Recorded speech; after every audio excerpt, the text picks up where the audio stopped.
tushundingiz, nima bo'ldi? Holat qaysi tuman, qaysi ko'chada nima holat aniqlandi? Ushbu haydovchi maktab o'quvchisi ekan, voyaga yetmagan. Shayxontohur tumani Alisher Navoiy ko'chasida Gentra rusumli avtomashinasida sheriklar bilan harakatlanib kelayotgan vaqtda to'xtatdim. To'xtatgan vaqtimda hali haydovchilik guvohnomasi olmasdan turib, haydovchilik guvohnomasiga ega bo'lmasdan turib, avtotransport boshqarib kelayotganini aniqladim va ma'muriy bayonnoma rasmiylashtiriladi endi ota-onasiga avtomashinasi vaqtinchalik saqlash uchun jarima qo'yiladi. Hurmatli haydovchi, mashina kimning nomida? Hali yoshsiz, voyaga yetmagansiz, to'qqizib o'qiy ekansiz.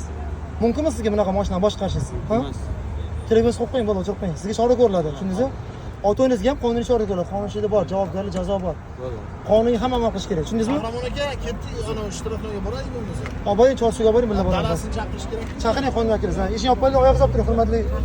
Yurib, Chorsu jarimadan. Shu maktab o'quvchisi hozir 0122 714 raqamli avtomashinani boshqarayotgan vaziyatda inspektor tomonidan yaxshi aniqlandi va haydovchi demak olib borilmoqda jarima maydoniga. Yo'llarda haydovchilardan iltimos qilamiz, foyda qilishlar. Mana shu o'quvchilar birga yurgan ekan, mana.